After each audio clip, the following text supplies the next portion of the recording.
मन संतोष सुनत कपिबानी, भगति प्रताप तेज बलसानी, आशीष दीन राम प्रिय जाना, हूँ तात बाल सील निधाना। नमस्कार दोस्तों, स्वागत है आपका वेदरवुड स्टोरीज में। आप सबके साथ किए हुए वादे को निभाने के लिए मैं फिर से उपस्थित हूँ।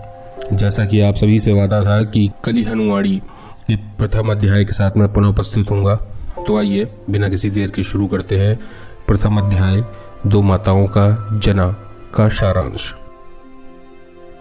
अध्याय की शुरुआत होती है दो स्त्रियों की चीख पुकार से, जो आपस में एक बालक के आधिपत्य हेतु गुत्थम गुत्था है। एक स्त्री का नाम सुचेता और दूसरी का नाम विचेता है। दोनों के बीच चित्ता नाम के अबोध बालक को लेकर वाक युद्ध आरंभ है। दोनों ही स्वयं को उस बालक की माता कह रही हैं। विवाद अधिक बढ़ जाने पर और सुलह की कोई संभावना न दिखाई देने पर विवाद मातंग के मुखिया बाबा के पास पहुंच जाता है। बाबा, जो एक उच्च शिला पे आसीन है, वे जानते हैं कि चित्ता को कुछ माह पहले सुचेता ने जन्म दिया है, परंतु चित्ता विचेता की छाती से चिपका है और विचेता का कहना यह है कि सुचेता ने नहीं बल्कि स्वयं उसने उस बालक को जना है। सुचेता चीख कर बोली, ये झूठ बोलती है। आप सभी साक्षी हैं, 2 माह पूर्व ही मैंने चित्ता को जन्म दिया है। आप सभी वहां उपस्थित थे। अब इस औरत ने मेरे बच्चे पर कोई जादू टोना कर दिया है जो उसकी गोद से उतरता ही नहीं। सुचेता सही कह रही थी। बाबा मतंग भी स्वयं इस बात के साक्षी थे, पर जब वो विचेता की ओर देखते हैं तो जो भारी आंसू उसकी रक्तिम आंखों से लगातार बह रहे हैं भ्रमित करते हैं। बाबा को जीवन के कई अनुभव हैं और वे जानते हैं कि ये झूठे नहीं हैं, पर न्याय हृदय से नहीं अपितु साक्ष्यों से होता है। बाबा ने अपना मन कठोर करते हुए विचेता से कहा, विचेता, पता नहीं तुम ऐसा क्यों कर रही हो, परंतु ये सत्य है कि चित्ता को सुचेता ने ही जना है और गांव वाले भी इसके साक्षी हैं। तुम्हें शर्म आनी चाहिए। तुम जादू टोने की सहायता से बच्चे को भ्रमित कर रही हो और इस समाज की पवित्रता को भी खंडित कर रही हो, या तुम मुझे स्वस्थ दिखाई नहीं देती हो और स्मृति लोप की वजह से इस बच्चे को अपना बता रही हो।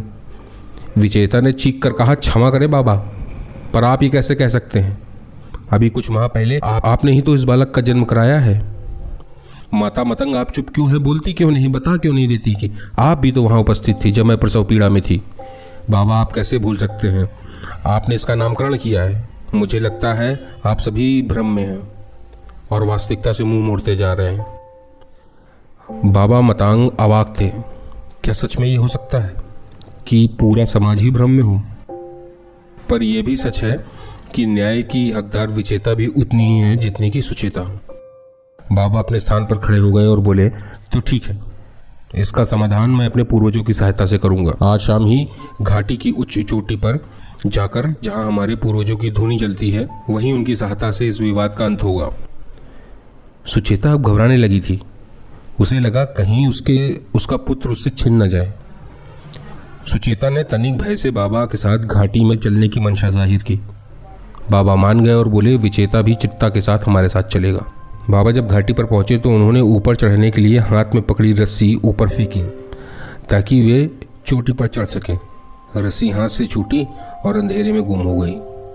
बाबा ने बहुत प्रयास किया कि रस्सी का एक छोर उन्हें दिख जाए, पर इस अंधेरी रात में जहां हाथ को हाथ सुझाई ना देता हो, रस्सी का छोर तो दूर की ही बात है। बाबा उदास होकर वापस जाने को हुए, तभी उन्हें सामने रस्सी दिखाई पड़ी। उन्होंने उसे पकड़कर चढ़ना शुरू कर दिया। रस्सी संभवतः पहले से अधिक मुलायम प्रतीत होती थी, पर हाँ, हाथ नहीं फिसलता था। वो पूरी शक्ति से ऊपर चढ़ गए और बाकी दोनों औरतें भी। बाबा ने ऊपर जाकर देखा कि अंधकार में एक प्रकाशमय पुंज है जो चिरंजीव हनुमान जी की आकृति है। बाबा मंत्रमुग्ध हो जाते हैं और वापस वास्तविकता में आकर हनुमान जी को सारा विवाद बताते हैं। हनुमान जी सरल शब्दों में कहते हैं, बालक जिसे कहे वही उसकी माता हुई।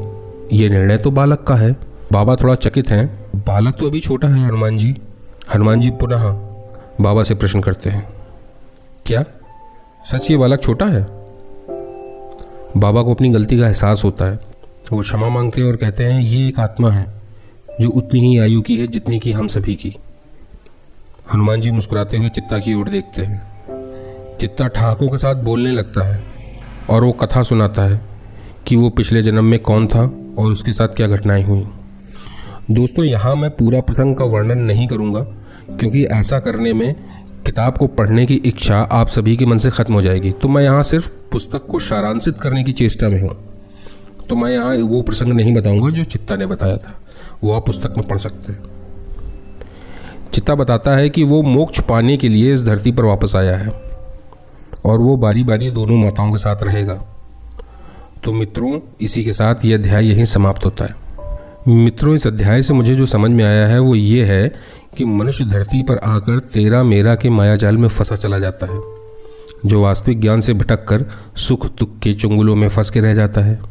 यदि कोई व्यक्ति अपने जीवन के मुख्य उद्देश्य को समझ ले तो माया मोह के जंजाल से मुक्त हो सकता है। प्रथम अध्याय में कथानक के माध्यम से यही सिद्ध किया जा रहा है। जहाँ चित्ता एक परम सुख है और दोनों माताएं इस भ्रम में पागल हुए जाती हैं कि ये उसका है, जबकि वो समय समय पर अपना अनुराग बदलता रहता है। आशा करता हूँ कली हनुवाणी का ये भाग आपको अच्छा लगा होगा। शेष क्रमशः हमारे साथ जुड़े रहिए, लाइक और सब्सक्राइब ज़रूर करें, जिससे मुझे निरंतर बढ़ते रहने की शक्ति मिल सके। धन्यवाद।